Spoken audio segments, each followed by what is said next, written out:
What's up, guys? Welcome to the Taking a Phryix podcast, episode 2.5. This is a follow-up to our second episode. We actually just wanted to get with Max from Bearfoot Miniatures. We ran into him at Adepticon. Figured out we both sort of had to do a post-Adepticon rundown. Figured we might as well just do some cross-promotion and knock it out together.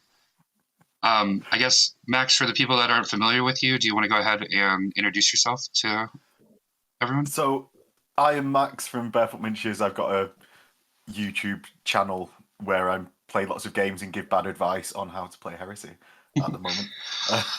So yeah, I've been doing that for about a year. Yeah, so that's my life story. Awesome. And for his viewers that are watching, my name's Eric Hartford. I am one of the sort of runners or head runners of the Phryix campaign. The Taking of Phryix is a narrative campaign based in North America. We just wrapped up our biggest event to date, which was Adepticon this year. I've been playing Heresy for a while. I've been going to Adepticon since 2015. And yeah, got lucky enough to get in a situation where I could help organize an event, and decided to follow through on that.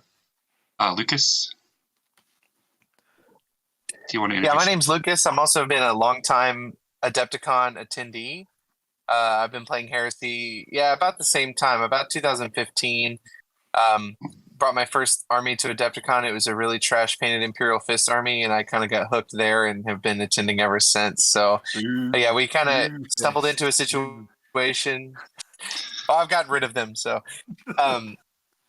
we kind of stumbled into a situation where we were able to run this, and unfortunately, it was due to one of our close friends passing away, and we kind of inherited the Phryix narrative from him. So this is its first event under new management and its largest event to date, but it's been around since 2017. Definitely. So that's all of us. I guess we'll just jump right into it. We've been sort of rapping for a little while before we started recording, and I think this is going to run pretty smooth. I guess the biggest story here, Max, is this was your first Adepticon. So did it live up to the hype? Yeah, so definitely it was a great experience of coming over. I mean, the flight's over wasn't the best. Like, I got delayed by about 14 hours, so missed a day in the States. But as an entire gaming event, it is the premier event, right, for across the world.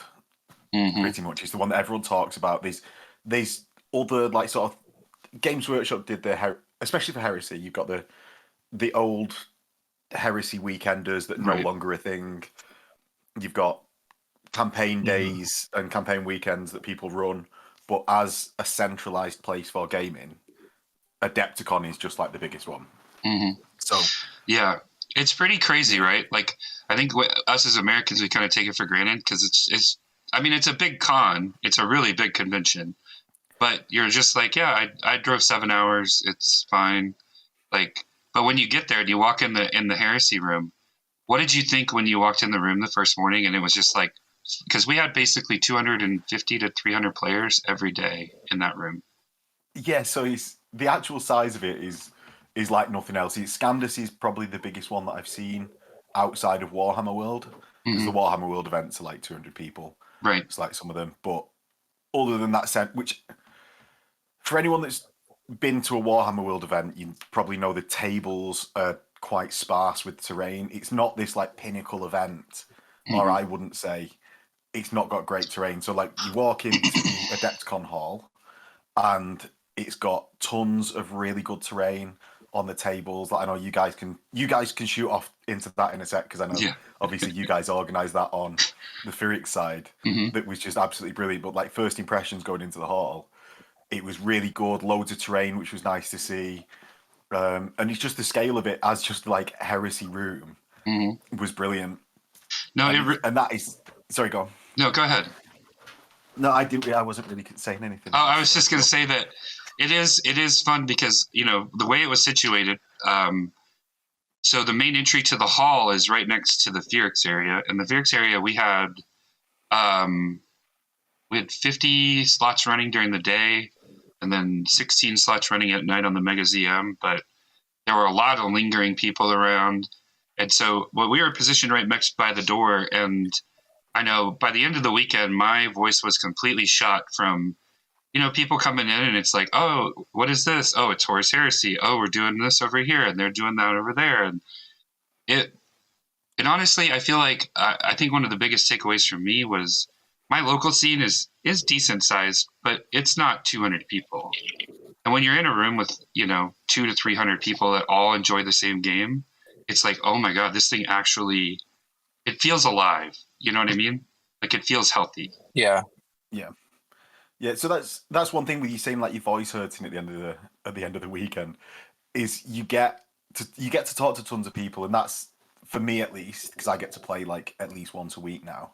Mm-hmm. Like I'm like lucky to have the channel and stuff like that I get to play my games, but just meeting the wider community in this centralized location, as you say, is like 200 people that all play Heresy, is really good. And then, but with the atmosphere that is around not just Adepticon, but the Heresy room in particular, I know we will say that because we're Heresy players, right? But the atmosphere that's around attracts a load of people. So you end up speaking to a ton of people that, like, oh, this is Heresy. I've just noticed that peripherally before. Right. And you end up speaking to them and having a good time with them because we all share wargaming. Yeah. As a wider thing. Yeah. Mm-hmm. Yeah, I love really good. I think at Adepticon, we might be the biggest game system that has its own private room.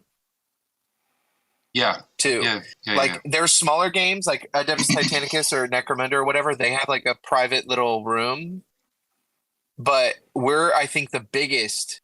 We're in this like the biggest private room. So they have like the big halls downstairs that have like Star Wars Legion and Armada and whatever other games they have down there. Other the fantasy big flight 40K. games, I guess. Yeah. And then on the other side, they have the 40K championships, and then they have, I think, 40K championships, and then a couple other games are down there in the main hall. And last year, Horus Heresy was down there in the main hall with Star Wars, and apparently the Heresy players were too loud, and they couldn't hear the PA. The Star Wars guys couldn't hear the PA, so they put us back in Nirvana. That's the name of the ballroom that we're in, is Nirvana. Yeah. And being in the Nirvana ballroom again is an amazing feeling. A lot of us haven't been in the Nirvana ballroom since 2019. Yeah, pre-COVID. So right? that was awesome. That was a great feeling. Yeah. There is a downside to the Nirvana ballroom, is that it only fits 56 tables. And that's even saying something, is like we could go bigger if we had more space. Mm-hmm. But being up there kind of in our own private room right next to Golden Demon, which was also an awesome experience. Like a lot of traffic, people came upstairs to see Golden Demon and came right in the Heresy room. I think that's one of the reasons why we had so many kind of, wanderers walking around. That was really cool. Yeah, so, yeah, absolutely. Ideally located, right? Like I said, being back in Nirvana is awesome. Yeah, like that Nirvana room is, you go into the hotel in the main entrance and you've got the lobby and stuff with the bar, but you walk across to like where you get into the main stages, and if you're at the bar, you're at the first room you get to is the Heresy room. That's actually really fitting. Yeah. Right. I mean, we all are drinking all day anyway, so it's convenient. Yeah, it just gives you. It's a nice place. It's at the top of the list. Do you know what? This sounds like such a ridiculous little point to focus on, but it's in a really good place. I think it's, like you said, with the private room. Would you want to be on that lower level again with all of the things, or is the No. I think it would actually take away from the experience. Yeah. To be in those main halls. It's just the vibe is so different, right? Because like, especially being in the 40K hall or next to the 40K hall, because that was sort of the thing. You get a lot of, especially being up there, we're right next to the escalators. Like it's literally the perfect position in the building, in my opinion. But we had a lot of 40K players come through. We would have open gaming every night after 5, and our tables would be like half full of 40K players on a 30K table, like a 30K narrative table that's just packed full of stuff. They would come up and they would ask if they could play. And I'm like, yeah, you can play if you want, but I don't know how well your game is going to translate to this table. I definitely wouldn't play the mission that's on the table because that probably is not conducive to 40K. But if you guys want to run around and shoot yourselves on, whatever we have, I'm fine with that. But we had a lot of traffic through the room. We couldn't tell them no. Yeah. Well, that's a real good atmosphere to have, right? And they came up and they were like, yeah. So what you're saying is we're not gatekeepers. We're actually all inclusive people. I mean, I still told them that 40K is a trash game comparatively, right? I would be like, you should really just come on over to the heresy side. Like, you've been downstairs sweating command points for the last 6 hours. I've been the only decision I've made is am I having whiskey or am I having beer every time I go to the cooler? Right. You've been pounding command points. We've been pounding screwdrivers. We are not the same. Exactly. But that's why I kind of feel like, especially in America. But I couldn't tell him no. Yeah. Yeah. And that's why I kind of feel like, especially in America, you know what I mean? It's just the crowd in there. The vibe is just so different that if you put us in close proximity to the bigger stuff, it just doesn't work. It's like taking your local bar group of friends and taking them to a dance club. It's just not the same, The floors in the main ballroom are concrete. Yeah. We got carpet. We do have carpet. We're classy gentlemen. Mm-hmm. But yeah, like I said, I just couldn't tell those guys no. They came up there and they were like, yo, what is this? And I'm like, oh, this is Horse Heresy, blah, blah, blah, blah, blah. And they were like, well, we play 40K. Can we play on these tables? And I've got 30 open tables right here. And I'm like, if I tell them no, I'm like a real dickhead. Like, nobody's using them. Like, yeah, sure, whatever. You can play whatever you want. Yeah. So what did you guys think of the wider event this year? It's my first what? Right, I'll tell you what. I'll give you a quick. Yeah, why don't you give it from your perspective? And then I'm just veering off it. So it's in the vendors hall. I thought it was really good. You walk around all the vendors, got to try new games and stuff. Like I tried Xeogenesis, if you guys saw that, which was Andy Chambers and Gav Thorpe's new game. Yeah. He's got Gigamech suits he's in 28mm scale. Had quite nice reactions based in the game, which was slightly refreshing after Heresy. So you have 2 activations per turn. That's nice. If you react, that uses one of your activations. But just walking around, the breadth of stuff, it's so varied. There's a new thing to see at every single stop, every 5 meters, or whatever your freedom units are. I understand. There is something to see. Yeah, 3 bald eagles. Yeah, we either use bald eagles or the standard American rifle length, whatever you prefer. Wouldn't bald eagles translate to Canada as well? So yeah, I guess kind of, but we own them more because freedom. Fair, okay. No, we own them. Right. So yeah, there's a lot to see. Yeah, they had some wild stuff down there. Did you see in the vendor hall this year? Game? I thought it was wild. Yeah, that's been there a couple times. That one's dope. I like that a lot. They have that big arena is really cool. Like the big arena that they have constructed. They had the Skyrim. You saw the Skyrim miniatures game where they had what's the dragon rest diorama or whatever. That was cool. I'm a big fan of that Conquest game. Parabellum's Conquest, the Last Argument of Kings or whatever.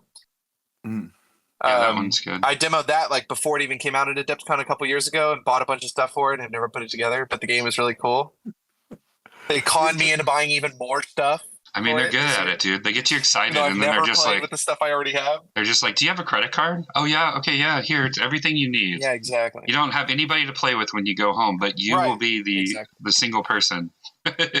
I think conned is the wrong word though, because it's more a case of take my money, my money. I really want you've sold it.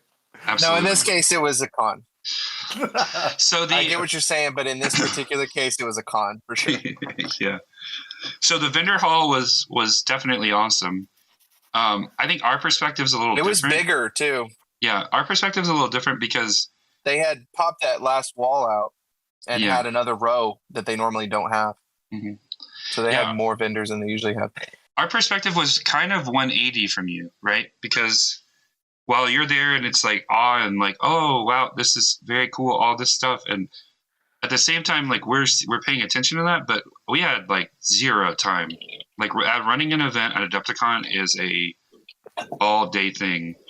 And so when we were down in the vendor hall, it was literally, okay, I have to go over here and talk to these people about the sponsorship they gave us. I gotta go over here and talk to this brand new terrain manufacturer because, you know, we run a big, we are a fairly large, or we have a fairly large table pool, but we're always pushing it, right? I'm working on 2 tables now.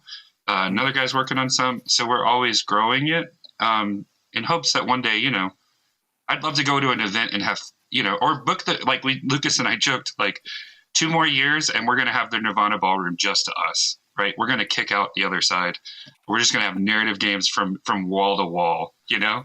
But so, you know, you find a new terrain vendor and it's like, hey, let's talk. Let me show you what we do. Let's talk about what we can do for each other. And so ours was way more of a business approach to the vendor hall, where yours was like a true purchasing one. So mine was like, wow, there's all these things. Because I've not been to Salute is probably the closest thing we have in the UK to it, to Adepticon in that way.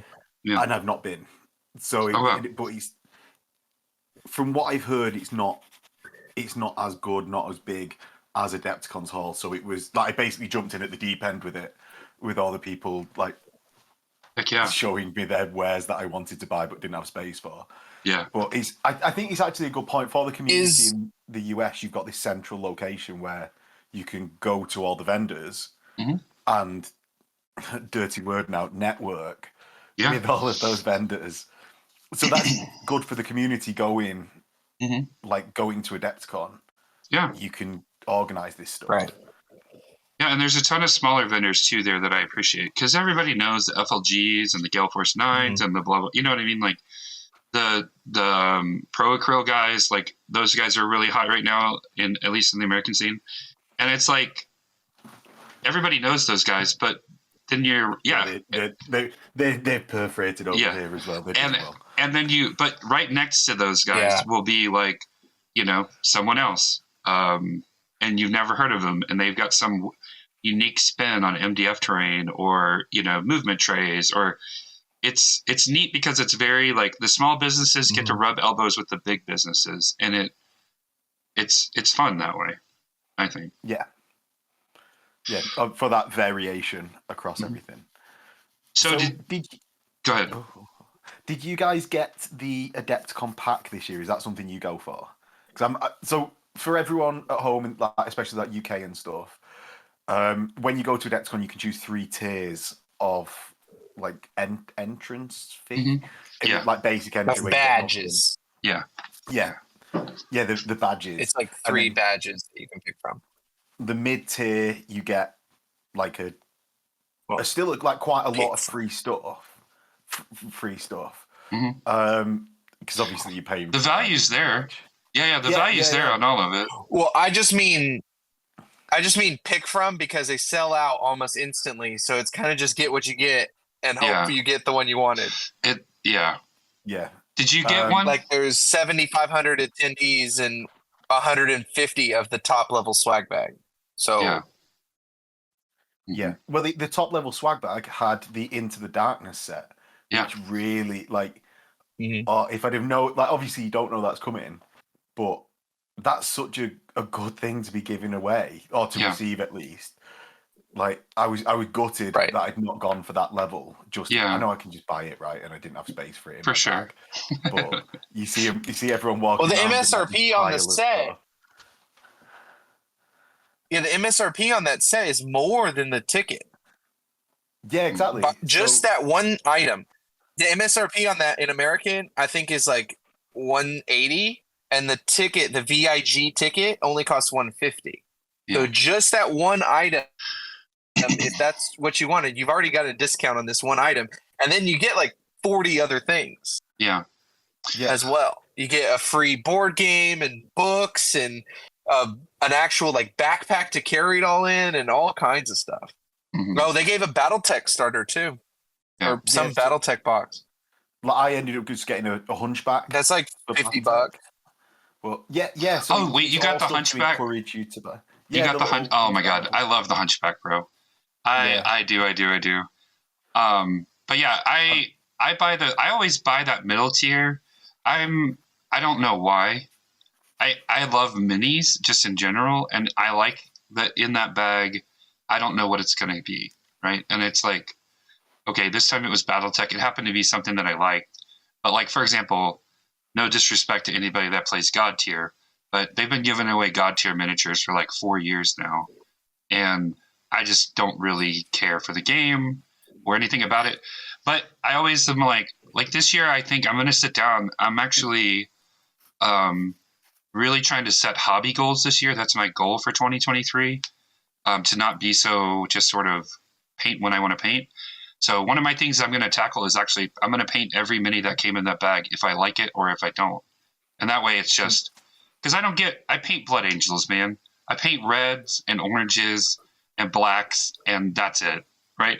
So I want to use some of my green paint. I want to use some of my purple paint. I want to, So I'm like, these God tier minis, they're like whatever. They're horses. Okay, I get to paint a bunch of brown. Like, we're gonna get through this, There's so many unique horse variations as well. You could have like Yeah. the sand colored with a black tail and Yeah. all different ones. So that's what I want to tackle, and then all the white.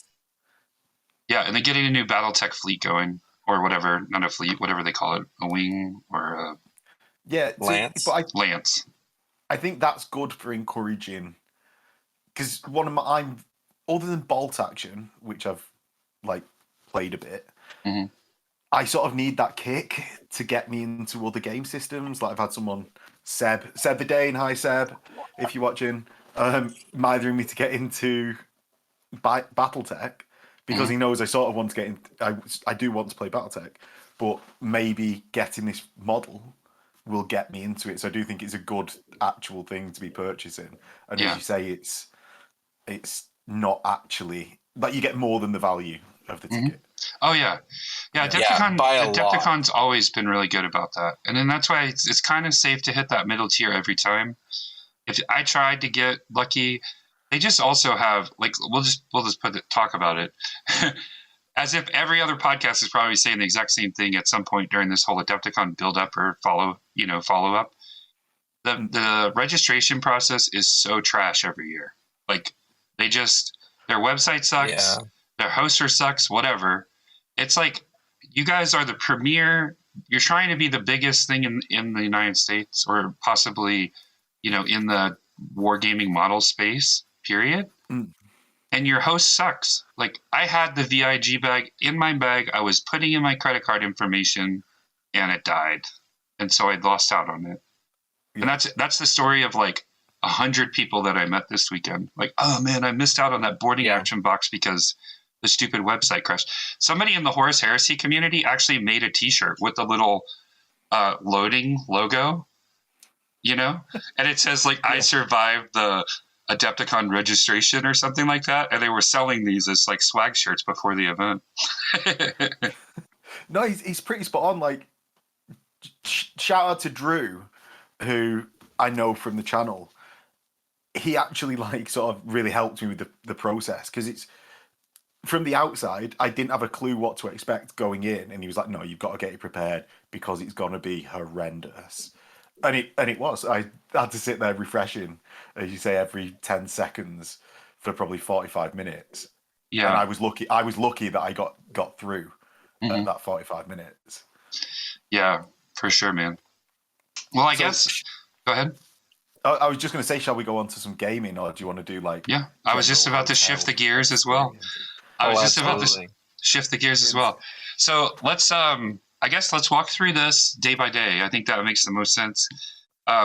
Before we start, just to be clear, just so everyone knows, Max was on the different side of the hall from us. So the Horus Heresy Hall kind of gets split in half. You have the narrative stuff that's generally run by, well, now it's run by us. Will be run by us for the foreseeable future, hopefully. And then the other half is the other events, like the attritions, the tag teams, the Beta Garmin stuff was over there, the big game. It's all... I don't think that's quite a fair assessment of it. It's all narrative gaming. It's just that we have the big like linked campaign, and all their events are just one off. Mhm. So They're more like I guess snapshot. Beta Garmin is linked, but it's like they don't have where you can have like day 1, day 2, day 3 of the same event and like keep playing in the same thing. But it's all narrative gaming. There was no competitive event, nothing Mhm. billed as competitive at least. Yeah. And so yeah, I don't think that's quite a fair way to describe it. Yeah. I As mostly like, meant that like you had the Phryix stuff and then you had everything else. yeah. Yeah. So we have like In the that big yours was headline, like tied all name the way. campaign, and then you have individuals. Yeah. All right. So then let's kick it off with Thursday. So Max, why don't you take it off? Because I think you were in the attrition stuff, right? Yeah, so I played the attrition event on Thursday, which was essentially you started with a 2,500 point list that decreased each game. And it was in a set way, it wasn't like based on what you lost in the first game, because obviously that would be absolute carnage. You'd end up with a Praetor or like a couple of tacticals in the second game. But no, so I took a 2,500 point list of Iron Warriors where I thought I'd really whack it up and lean into the tacticals.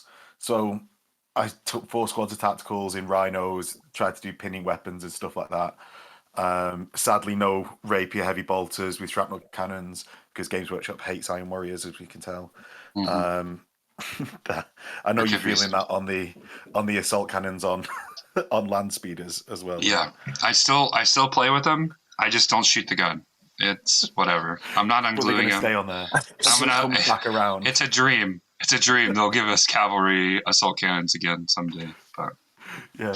So I played Michael in my first game, who I'd met the day before from the Kansas City group. I don't know whether how many Kansas Cities are there in the US? well, there's technically 2, but we're basically the same. So I'm from Kansas City. There's Kansas and Missouri side. It's just one big metroplex that lands in 2 different states. So All right. So you maybe know them. maybe, yeah, probably. So We, yeah, I played Michael in the first game, which was essentially assassinate the enemy warlord, Hmm.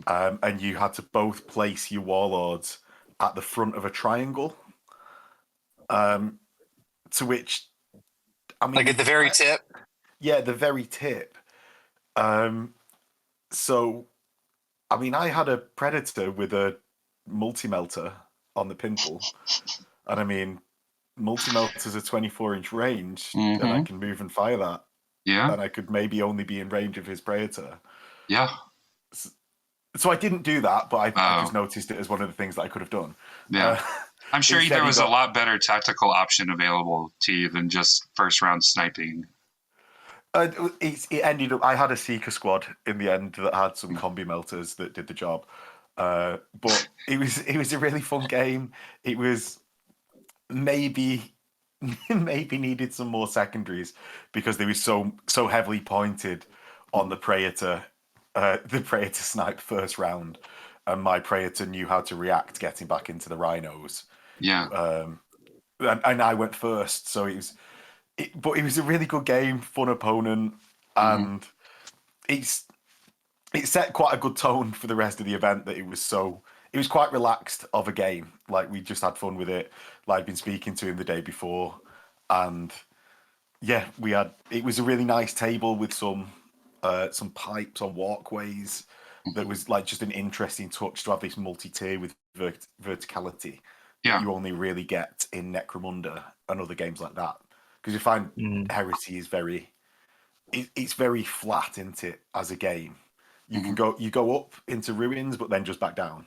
Right. Whereas it was quite nice to have a table that Yeah, had we've this had that multi. problem as well. Yeah, well, I think your tables with the hab zones, like because they were quite wide, weren't they? The habs, so there was multiple turns of movement through those habs. Mhm. I suppose We we're have a getting. lot of like tiered stuff where it's like you have a ground level and then a second floor, but the second level like goes like way across the whole board, so you could walk up there and then go across. Yeah. But yeah, I just mean as a game system, we've struggled. Like the game system doesn't really support that kind of verticality in some ways. Like Yeah. It's we've hard. had to basically house rule that every level is 3 inches, no matter what, no Right. matter how tall the levels are, it's 3 inches to go to the next level, because otherwise there are some buildings that you can't even get to the top of in the whole game. Yeah. Yeah. Yeah. No, yeah. no, The I- buildings are too tall.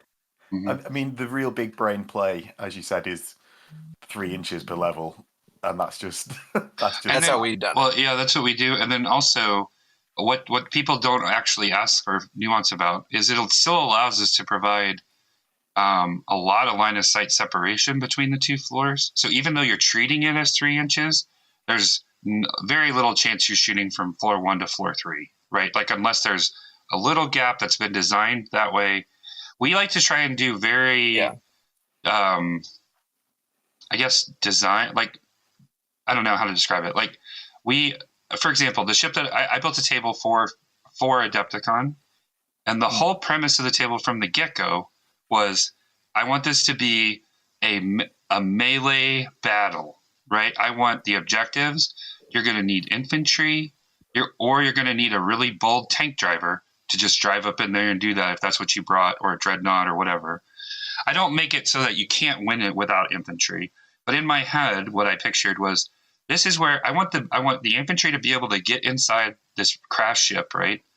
And I want them to be able to fight and not worry about tank shots flying in and clipping units out left and right. And then let the tanks play this line of sight battle where they have shots at each other. And honestly, it played out really well. And a lot of our tables are like that. It's like, here's this layout. Here's the place where you kind of, if you have infantry, you kind of want to try and go over here and play this objective with those guys. Let your tanks kind of float over here and play this objective. But we also run like custom missions, so it's very organized, I guess, or like pre I don't Planned. know. Yeah, pre-planned. We think it out, Yeah.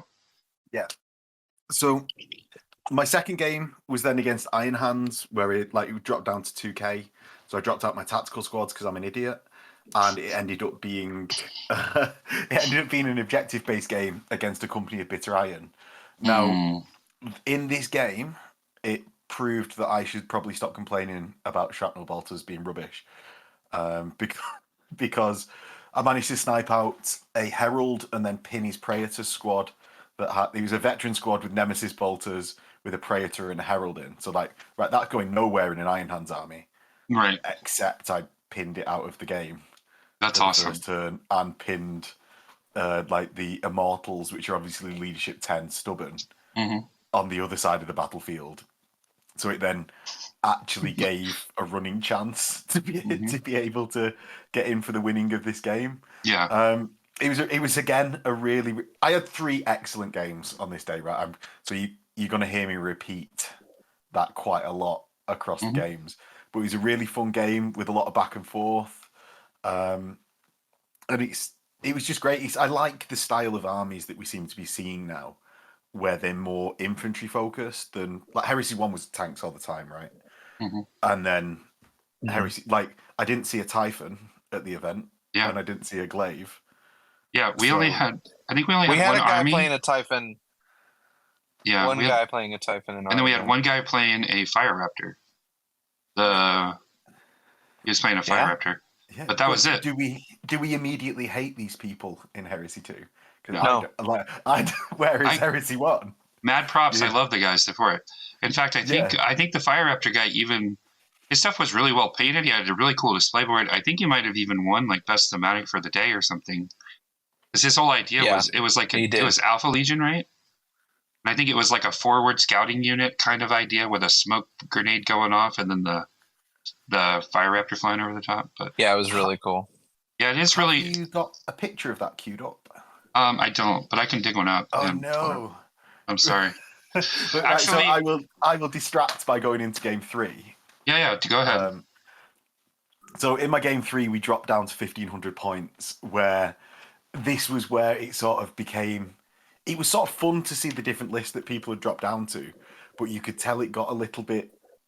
It got janky in a way that was fun, because these odd situations coming out of games it's not always going to be like these perfectly evenly matched forces, and starting with your 2,500 and dropping I've got to drop 500, and then I've got to drop 500 out of that, but I can't reshuffle between those two. Mm-hmm. So it was really interesting to see what people boiled their lists down to. And I ended up playing a 5-man plasma squad, 5-man seeker squad in my army, 2 tacticals and my praetor, versus a land raider, a Duradeo, and a contemptor. Oh, my contemptor was in it. And he had a las cannon squad. So it was actually this really interesting interplay of like, could I get my Heart of the Legion to really work to make me not take too many casualties, be stubborn so that I can actually do something to a dread when he charges me, like say with whittle it down with crack grenades. It was a really interesting game. Like when you boiled it down to those, on the face of it, quite, I would say mismatched, but not in a way that he tried to be like really wacky or anything, because I didn't see much of that over the weekend at all. That was one thing to, I think, note. All of these heresy games, I think there was a bit of whack, but I'm talking 1 or 2 lists across, as you guys have said before, like 200 people or more. So that's nothing, right? And it was just a really interesting that the attrition event created these scenarios where you really had to think about your lists being wildly different whilst playing scenarios that at least I didn't know until on the day.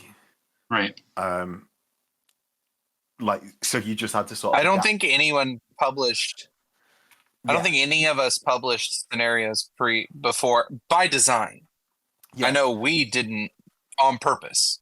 Mm-hmm. Yeah, no, I think that was actually a really good way to do it. Like, it's having to create your force that then has to be adaptable to these different situations, and it, I think, is a real positive. And I think it's the accountability, the heresy accountability buddies did that really well in their attrition event. Go on. Mm-hmm. No, I'm on there too. We know those guys. We're really good friends. Yeah. So yeah, I think they did that really well in their event for the attrition on Thursday. Do you guys want to go over your Outer Reaches event on Thursday, and then we'll like sort of meld together, because I actually joined your Station Upsilon on Thursday night. Yeah, Lucas, you want to grab that? Sure. So we did a regular, like a 3,000 point front line, as it's commonly referred to. It was 2 rounds, and we had 0 list restrictions on what people could bring. And at first, we were kind of like, is that a good idea? Should we try to limit, Fury of the Ancients, or some of the more, or maybe even Stone Gauntlet, some of the more like oppressive rites of war? And eventually we decided that we need to play the game as it was written for at least a little while before we really like start meddling with it. You know what I mean? Like, this is one of the first, like LVO, we had Warzone Houston last year, which was like 40 players, pretty good size event. And that went really well with almost no restrictions. And then LVO had a few restrictions, I think. And so we're playing, and there is oppressive stuff in the game, but it doesn't really seem to be that present. Like, people are not bringing it. So we decided it wasn't worth, making up all these restrictions to really, restrict what people are already not doing. Mm-hmm. Yeah. And so the only restriction we had was we only allowed 1 of every special character. You had to claim your special character on a Facebook post. That was a nightmare to administrate, but we did it. And so I don't know if we're going to do it again, but right. So everybody, like, there was only 1, for example, there was only 1 Sanguinius. Yeah. Right. So, but we allowed every special character that there is, just only 1 of any character with a unique type. Yeah. So that was pretty fun. And we had 2 rounds, 25 tables total that we could play on. In the first day, we had what do we have? 46 players the first day? Yeah, we had 46 players, and then we already had standbys, so we filled the rest of the slots. So we had all 50 players playing. No, I think 46 total. Oh, yeah. Day one. Yes. It was 46. Including our standbys. So I think first day, 46 players total. So we had just a couple open tables that worked out really well. People could pick whatever table they want. And we did a really simple pairing system where we just lined the players up in 2 lines and you lined up across from the guy you wanted to play. So if you wanted to play somebody, you just line up across from them. If you don't want to play somebody, you don't line up across from them. And if you don't care, you just line up and get paired at the end. Mhm. Yeah. So I think that worked really well. It's very simple. It doesn't require a spreadsheet. Yep. For sure. Yeah, well, allowing people to pick their own matches, I think, is definitely the way forward. Like, especially if you're not trying to run a tournament, like it doesn't matter too much. Like, so long as someone's not going to be like, "Oh, I played Space Wolves twice in the day." Yeah. Well, you've actually self-selected that if you've ended up on that, or been so incredibly unlucky, and I imagine could have just been switched out if they'd have asked. Yeah. Like, not that happened. Not that I saw that happen. No, I think the two games I think that's the way forward in events, right? It's more relaxed. You get more time for socializing. Yeah. You get you can take the game at a slower pace. As you said, it's quite a new game, right? And you had new people that had just got the set. You were saying before, and it allows that bit of extra time to think about your moves. Yeah, as you go through. And we also, and Lucas, I think, we also do a lot of stuff narratively to the game. So we have this table, we have this mission this table that's probably full of more terrain than you're ever, unless you've been with us before, you probably haven't played on dense tables. I'd say it's pretty uncommon in most local scenes, at least on the US side. So you're playing on this table with dense terrain. You're playing a mission that you've never seen that's kind of designed, or it should be designed for the table that you're on. And on top of that, we have other systems to help sort of lock you into the narrative of the planet that we're talking about. And because Phryix has a big audio narrated, like fully narrated story for it. And when we want players to play, we have point of interest systems and we have NPC systems. So you're just randomly encountering, groups of NPCs on the table. You'll go over to this box and look at it and, oh crap, Ambot just powered on in front of me, and we pull from all kinds of stuff for that. But we try and keep it in sort of the storyline to make it a little bit more interesting and reinforce there's no need to bring a competitive list to our side. And going back to what Lucas was saying, we had 0 Fury of the Ancients list. I could tell you 80% of the conversations before Adepticon was, oh, I'm worried that somebody's going to bring a Fury list. I'm worried that somebody's going to spam Contemptors. I'm worried that we should restrict them to 1 per 1,000 or whatever, right? And we were like, nope, we're just going to trust the people to not be a dick, right? And guess what? People that come to play narrative heresy generally aren't dicks. You know what I mean? Yeah. Well, I think it goes with the new game thing as well. Like I think we had a little bit at the start of Heresy 2 where people were like, oh my God, Contemptors are great now. And I can take Fury. And then lots of people did it. But as we sort of maturing as an audience, it's people are dropping out of taking those really whack lists. Because, we can all read. So we can all work out that that's pretty good. Yeah. So anyone... And we all got... A lot of people get attracted to Heresy over the narrative side of it. They're sick of playing whatever, not naming any game systems, but sick of playing whatever game systems that might be more competitive or or to stay within the systems might require more effort to keep up with the system. For sure. It's dropping off as the game system matures, I think. Yeah, I think so too. I definitely think so too. I think also, one of the things that we really push, like I said, Phryix is a story before it's even a game of Horus Heresy. Like, that's how I view it, right? As somebody who's in the background working on crafting all this, trying to see David's vision through. To me, it's way more a story with events interposed on it to make a reason for me to keep writing, right? So my response to anybody who wants to bring a list like that is, if you could narratively explain to me why there are 14 Contemptors in this place that I've narratively set up for you. I'll let you play with it, but you need to write a story for that. And every person you play today, you need to explain that story to them. And the reality is, like, most of the guys are just like, no, I just want to play with the stuff I like. And Contemptors are really strong, but they're not like a vibe.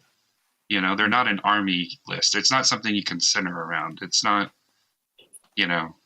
Well, didn't you get guys to write, or guys and girls, to write narrative elements? Like, you had sheets, didn't you, to write narrative elements of their stories on? Yeah, so that was part of the scoring sheet. So our scoring sheet, we obviously have the objectives, we have the other systems going on, and at the bottom, a big portion of the scoring sheet is a blank section for you to write your best, coolest narrative moment in as fluffy a way as you want, right? And we were actually giving away prizes for people who turned in the best narratives. So you were incentivized to actually sit down and do that. On top of that, like I said, we are very driven on telling a fun story. So we had challenge coins, you know, like deployment coins. You could actually earn those by having a cool moment on the table, grabbing one of the judges and bringing them over and explaining what really cool thing happened on your table. And you would both get your deployment coins for the event. We had it on the scorecard, which you could win prizes for. And then also the people that ended up winning, or the people that I thought had a really incredible moment, they're actually going to get written into the narrative officially as sort of like comms communication that was intercepted between now and our next event. So these guys will be quote unquote immortalized into the Phryix story. Like, their army was there at Phryix doing this thing, and this thing happened, you know? So it was a lot of leaning into, you know, don't just bring an army list that you think is fun to play, bring an army list that you like the story of, you know? Yeah. So you wrote the full narrative for Phryx, didn't you? Could we drop the link tree below for everyone? Yeah, absolutely. I imagine it'll be on your post, but when it's on on my channel for everyone, then I'll put the link tree below. That would link to the audio, haven't you? Pictures for the events and your own like Discord and stuff. Yeah, our link tree keeps all of our information in it. It's got links to our Discord. Anybody's welcome in our Discord. It's a really good time. People discussing lists, discussing narrative stuff. It'll have on there the audio dramatizations, I guess is the word for it. But the audio book parts are there. We have the pre-Adepticon set and then the post-Adepticon set. I think total runtime is about 45 minutes, so we're kind of entering that audio novel kind of territory, which is really exciting. But yeah, we're going to continue doing that through the events that we do the rest of the year and right back around to Adepticon next year. So the narrative portion of this will always be the core part of what Phryx is, more so than, you know, competitively pushing around stuff on the table. Yeah. So as I didn't play in that first Outer Reaches event, what was the actual outcome? Or what was what was a quick synopsis of the input to that? What was everyone doing there? What was the narrative outcome of that? Yeah, so the high level sort of preview to this is the last planet in the outer system of this thing that might be called Phryx from the player's perspective. It's an isolated part of space, lost to the time, and while the heresy starts kicking off, you know, both sides are kind of reaching for any straws to try and gain an advantage on the other.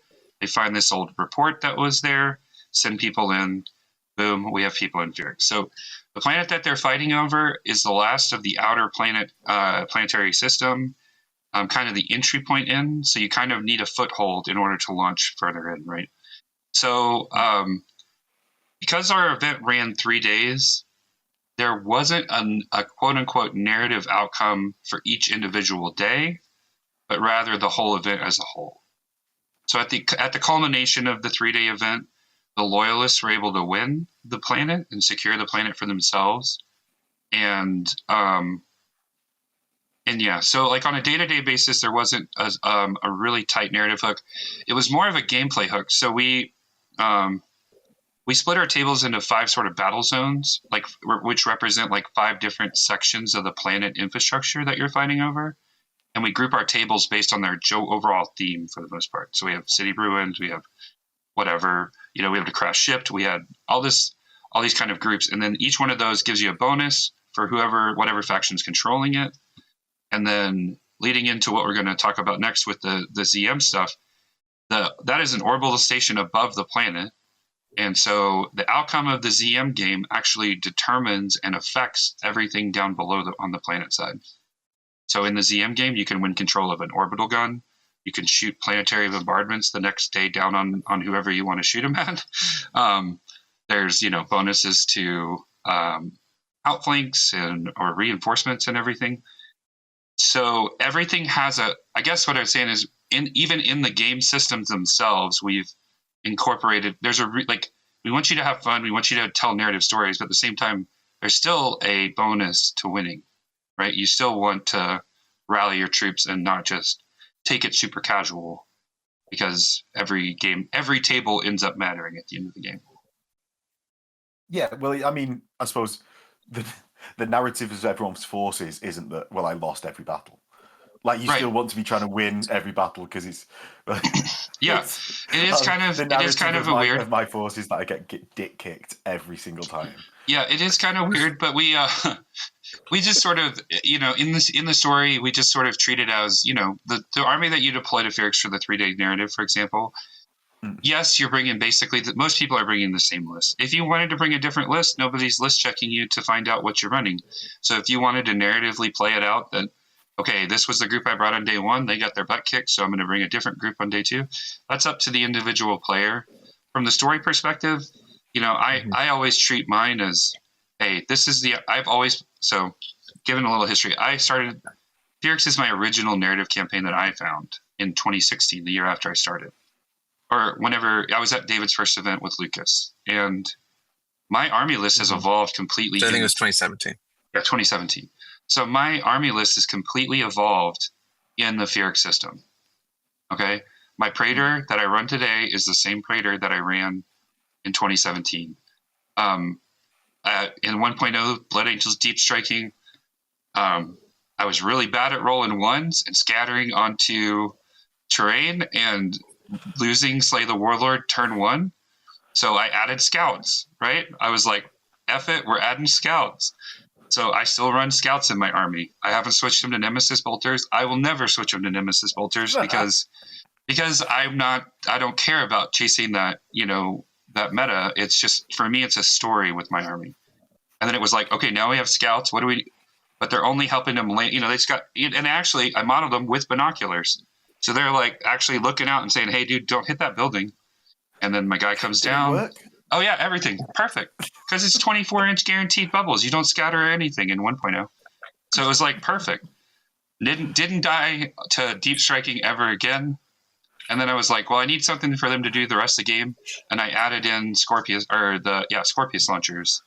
And so I have, Scorpius launchers. And then that's been my list since 1.0, and it sort of evolves. And eventually they dropped new units. I added those. But in my brain, I always think of it as like the guys that are on the table represent the small portion of the bigger chapter that's actually my narrative chapter. And so as guys die, they get reinforced. And right. Only a handful of them are like super important to my internal narrative. But yeah. Like, you're not getting depressed over like Trooper B dying. No. I do have plans. I have plans. I might have a librarian joining the forces soon, and there might be a plan for if he dies, how he's gonna sort of live through that. Reinterred as a dreadnought, surely. Absolutely. I was so upset when my Praevian died that I reinterred him as a dreadnought. Yeah. We're looking into. I'm gonna see if I can't figure out a narrative way to get a librarian dreadnought in 30K and just run Fury of the Ancients with a librarian dreadnought as a leader. And that's it. Everything else will be the same, I don't know. It's going to take a lot of handshakes with my opponents to get it on the table, but he will be modeled and he will be in the army case if he's available to play. But that's kind of an overview of what we're doing over there. It's really just very story heavy. So there wasn't a narrative like takeaway from day 1, but it is sort of the day 1 of the fights. And the Loyalists jumped out to a huge lead on day 1. Which leads us into the ZM that night, which you took a part of. Yeah. So, Lucas, do you want to tell us about the ZM? Because I know you were watching over it a little bit. Absolutely. So we had basically a Zone Mortalis mega battle, effectively. I called it Big Team Battle, Halo throwback. So it's 18 feet of Zone Mortalis, provided by one of our sponsors, Death Ray Designs. We have a deal with them, so they it would not be possible without their support. So it's 18 feet, and we're playing 8 players per side, 2,000 points per player. The only restriction, 2 restrictions: no Primarchs. Can't have Primarchs inside; they don't fit through the door. And Ultramarines, Fulmentaris lose guided fire. This is the only 2 restrictions. You can bring them; they just can't shoot through walls. That's dumb. I didn't really care about the other stuff. I didn't really care about the other stuff that has guided fire, like Daredevil or whatever. You can bring that. I don't really care. Nobody's complaining about that stuff. So, anyways, I thought it went pretty well. Like I said, what we did in that one was we actually selected a loyalist and a traitor, like general, war master, whatever you want to call it, war master Castellan, whatever. And they kind of like made the decisions for their team. I actually think that worked really well. I don't really like that system for the big games where they have to like assign tables and stuff. It kind of feels like, to me, it's like, well, I paid to be here. Why am I running the event? Like, why am I pairing everybody? Like, that's your job. You're the guy who's running the event. I'm the guy who's playing the games. So I don't really like to do it in the big, like. One thing you could do is we did this at an event system called Melos that me and Phil ran. Was we had warlords for both sides, and we were using stratagem points, so they divvied up stratagem points. Players picked their own teams, but we would only tell the warlords of each team how that last round actually went, right? So they would then go and give their own briefings to the team. And we had a few situations where the warlords lied to the teams about how things went. To like either give them a kick up the ass. Oh, and it was going great. Yeah, it's all going great when they've lost like every game in that round. So there is some funny things you can do with warlords if you wanted to tie through the event in a do you know, like we were thinking about maybe But, well, we were thinking about maybe having warlords that are actually staff. Like not have a player just show up and be like, oh, that guy's got to be the warlord. Like have a warlord that is a staff member that has like a prepared like way that they need to, disseminate information. And then you could also have information, since they're staff, they could know something and only tell it to the players under certain conditions, so you could have a little bit of play there. We've thought about that. But anyways, so our little ZM game, we have a warlord. Basically, the only reason we have to have a warlord is because he's the guy who's responsible for telling me which of the players is going to use the alternate deployment methods that we allowed players to use. So you have a team of 8 guys. One player can deploy his entire army using teleport assault, which allows him to deep strike his entire army. One player can deploy his entire army using what we called outflank assault. I specifically named it something different than what's in the rulebook because it works differently. So it was called like outflank assault. And then the third player can deploy his entire army using infiltrate. So if you have infiltrators or scouts in your army, you can still use them regularly. But one player's effectively entire army got infiltrate on each team. And so the warlord's job was to tell me which of their players was going to do which of those things. Yep. Basically. Mm-hmm. So if you don't have 2 players fighting about it, you have a guy that's in charge and telling him what to do. So that I think that worked really well. Basically, like they had to put a token down. Even the deep strike one had to put a token down, and then at the start of any turn, they could come in using the token, and they could either deploy using the token, or they could move the token 24 inches, and then they could, at the beginning of the next turn, they could choose to either come in or move the token again. So you couldn't like block the tokens the whole game. Like, you know what I mean? Like that's kind of gamey where the guys are going to come in there. So you deploy all your guys there so they can't fit there. So we tried to avoid that. And I think it worked really well. I don't think anybody really felt like they were being like blocked from deploying a certain way that they wanted to. Pretty much everybody just chose to come in on turn one, which is kind of the point, because you don't want players, their entire army is in reserve effectively. So I don't want players, if they don't decide to come in until turn three, they've effectively just sat out half the game. They don't have any models on the table. They were not allowed to. The entire army must be deployed that way.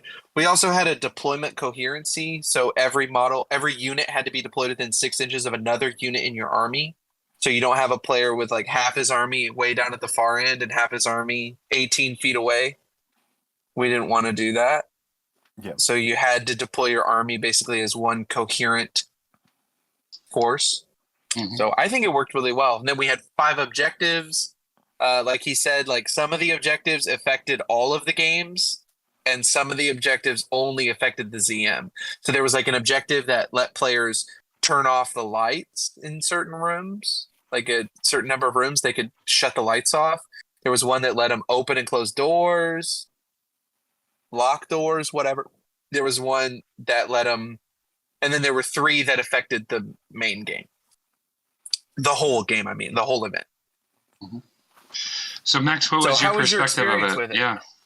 Yeah, so I thought it went really well. Like I got placed by the Warlord in outflank, so that meant I could have a rest after my 3 games of attrition and wait till my turn 1, which I was ready for, because obviously I'd played 3 games before. But I thought it went really smoothly. I don't tend to I was surprised at myself that I signed up to like a mega battle, because I hate them. But actually, I really enjoyed it, because ZM, it's only 2,000 points. It goes quite smoothly. You guys ran it really well. I thought the flank. I was in flanking assault, and I came on behind some Iron Warriors and Imperial Fists. Did you not punish the absolute traitors in the midst? But I thought them alternate deployment methods really worked for ZM in a mega battle, especially. And I thought it worked really well. It flowed. It dealt with all of my problems of mega battles, to be honest. Now, I wasn't happy with the outcome because we got absolutely pounded. So as the traitors, I was playing opposite Drew, who had said, help me actually get into Adepticon by being organised, and I am not. So he got ganked opposite me turn 1 by some Blood Angels that had come in from flanking assault, because the plan was like sandwich the the loyalist Iron Warriors, who was actually the guy from Goonhammer. He was the guy that wrote Alex. Goonhammer. Yeah, Alex. I just remembered him as Tim because he brought Tim Tams. But he definitely won the Penguin versus Tim Tam Wars, because I brought some Penguins and they weren't as good. So the plan was sandwich the Iron Warriors and just destroy them, and it didn't go. It did not go to plan. It was a sad day for the traitors that day. But it was a really good event. It was really fun. The Mega ZM board was really, really good. Especially with how you set up the door. The actual layout of the table was very good, because that can be one problem with ZMs. I've got 6 ZM boards in my house. I know, it's hard. Yeah, it needs thinking about, and I think you guys have done a really good job. Especially for one that big, it's hard. Yeah, I got a shout out to Chris Locker from TFL. He actually set up the board for us, and he did an incredible job. He did. We didn't really even tune it. When I came over and looked at it, I was like, yo, you did a great job. This looks great. Yeah. So shout out to Chris Locker. He's a cool dude. Yeah. Yeah. I love that ZM board, dude. I think it's the number one thing you talk about at Adepticon, or anywhere, even when we're doing our smaller conventions. It's not very common to see such a big table. And, this was something that was naturally born out of Phryix, right? At the very first Phryix event, or the second Phryix event, David had brought all of the ZM stuff to play individual, I think smaller ZM games. And we just were it was like the last day. I think we were all kind of tired. We were just let's just smash this whole thing together real quick. make this giant 18-foot board and throw at it, right? And every Phryix event, it's been iterated on, and it's become sort of our crown jewel that we carry around. It's like, yeah, we got this thing.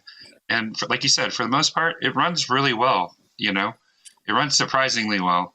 And I think when you get people on it, it's kind of fun to see, oh, yeah, a lot of beer toasting over the table. You know what I mean? A lot of, last minute agreements and shenanigans going on. But it's supposed to be fun. It's supposed to be a fun nightcap to the day, right? And I think it serves that purpose. Yeah, it's got the benefit. The benefits of a mega battle, right, is that you can talk to multiple people. You're all having the same experience at the same time. You can talk to multiple people about it and laugh and joke and on the side. But it didn't have that bit where it's bogging down and it's like 4 hours for a turn. So it had all the positives, but because it's ZM, it mitigated the bits that I don't like about mega battles. Really. Well, that's good, man. I'm glad to hear it.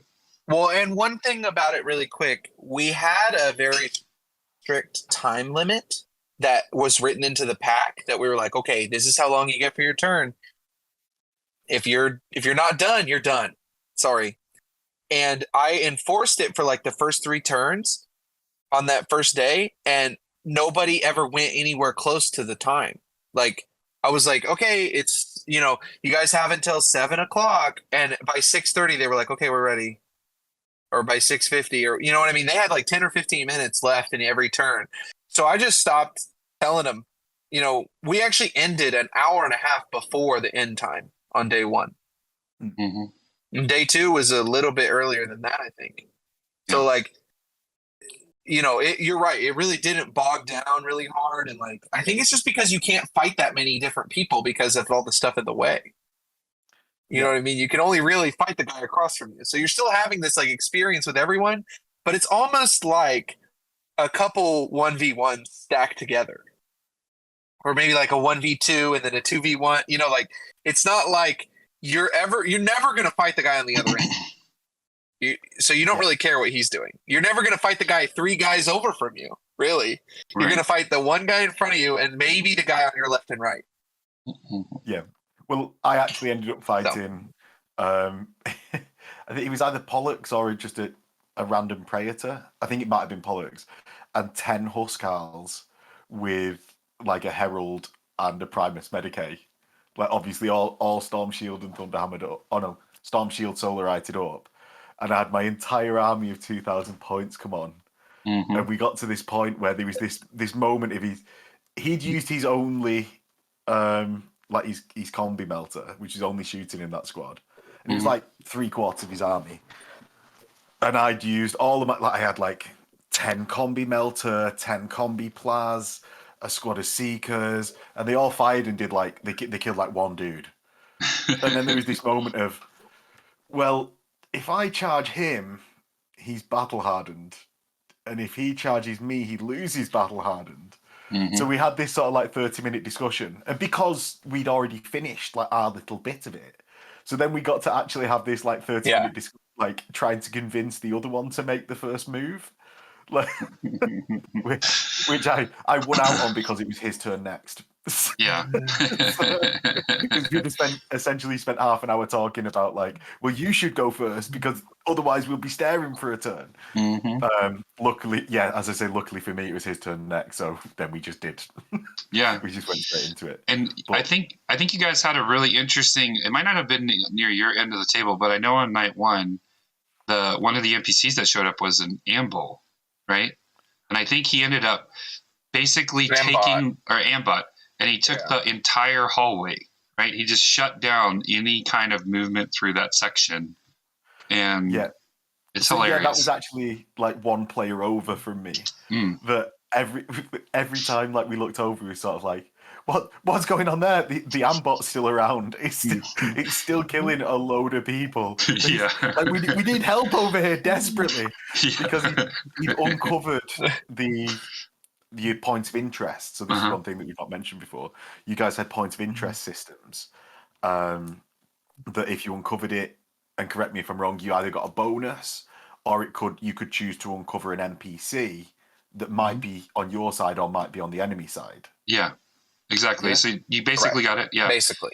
It's a NPC choice, or you find a device, so like an archaeotech device, just something from the planet, from the whatever, sort of in system kind of ideas, but anything from basic little las pistols to, one-time teleport for your entire party. So it's a gamble, but it's fun.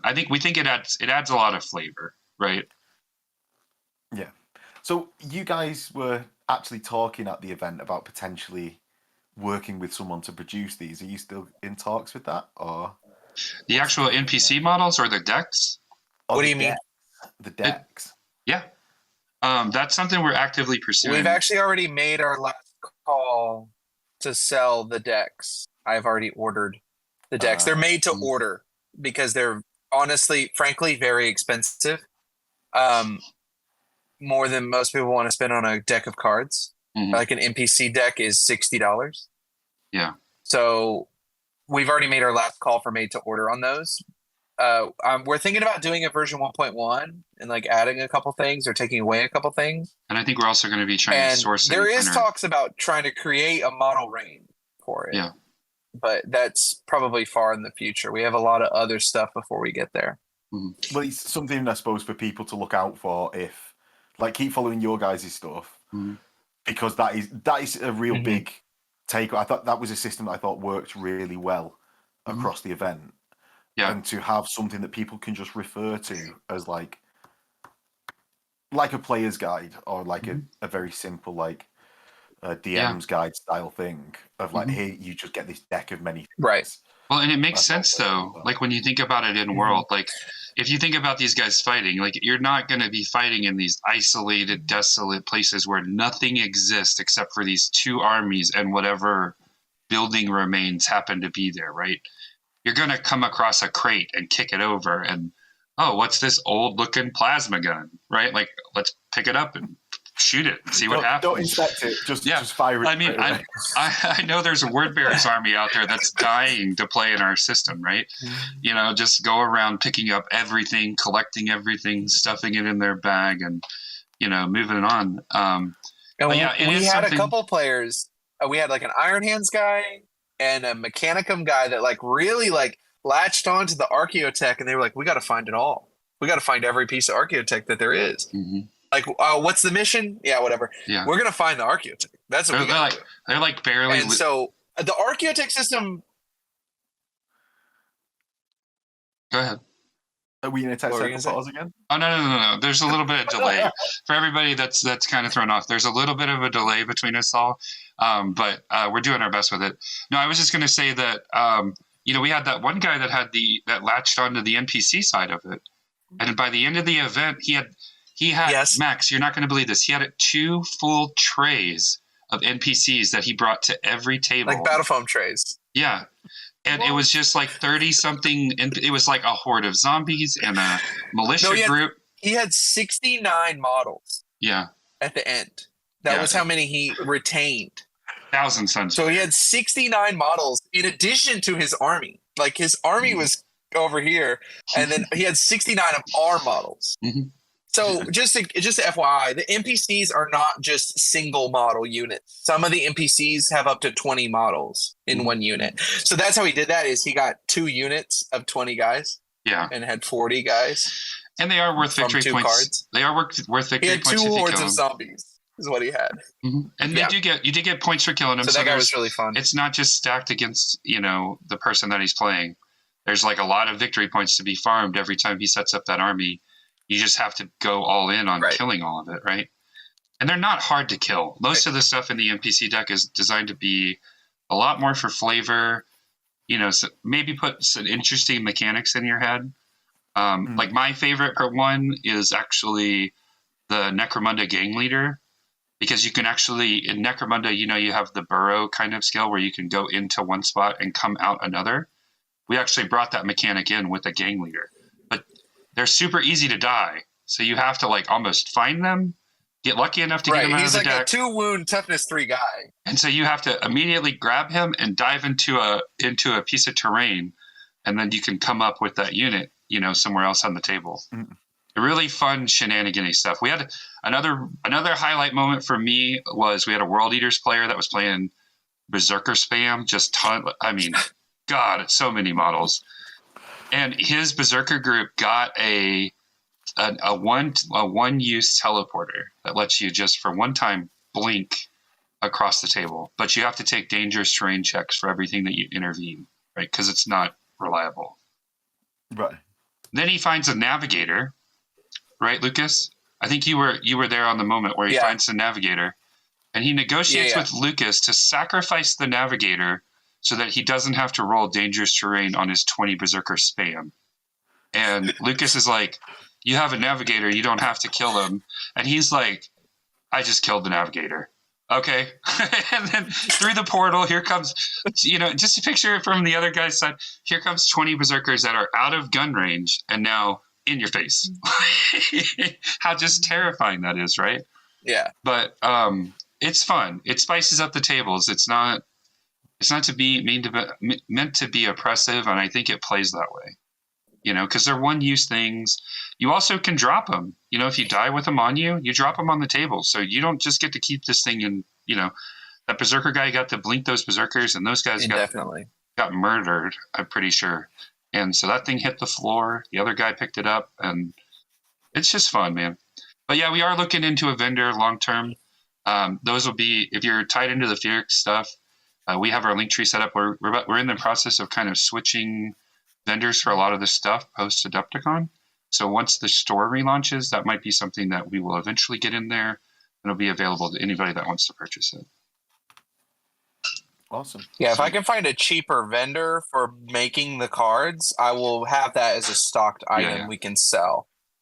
Absolutely. It's basically just getting on our feet kind of things. But we are, just FYI, we are at an hour and 15. So I think this might be, since we're kind of at the end of day one, and we did deviate a lot on sort of explaining what's going on with everything. I think the next couple of days are going to go a little faster. If you're okay with it, let's, sort of transition over. Of course. So I guess we announced in the beginning, we're going to put the first half here on Bearfoot Miniatures channel. The second half will be available on the Taking of Phryix YouTube channel. Links will be in the descriptions down below. We hope you guys come over and check us out. We're doing some really cool things in the narrative space. This won't be the last time that we work with Max. I think we found a mutual friendship here. That's pretty fun. Not. And but yeah, so I'm going to stop it here, and we'll see you guys in just a few minutes. Shall we give a teaser of what's coming next? Oh yeah. Next. Yeah, actually, that's a good point. We should do that before we cut over. Go ahead, Lucas. I'll let you lead up on this about our next event. Oh, me? Yeah. Or you want me to? Okay, so so in the next half, we're going to go over days 2, 3 at Adepticon. We got some other things we're going to discuss, but the biggest thing is we actually want to announce the next chapter in the Taking of Phryix event series. We're going to be hosting an event at Midwest Conquest. We've just earlier, or actually it was yesterday, nailed it down. So we don't even have a name for the event yet, an exact name. It's going to, like I said, the next chapter in the Taking of Phryix event series. The event is May 26th through 28th at the Midwest Conquest GT. It's a 40K GT that has a bunch of other games kind of attached to it. We're going to attach to it. The tickets are going to be $80.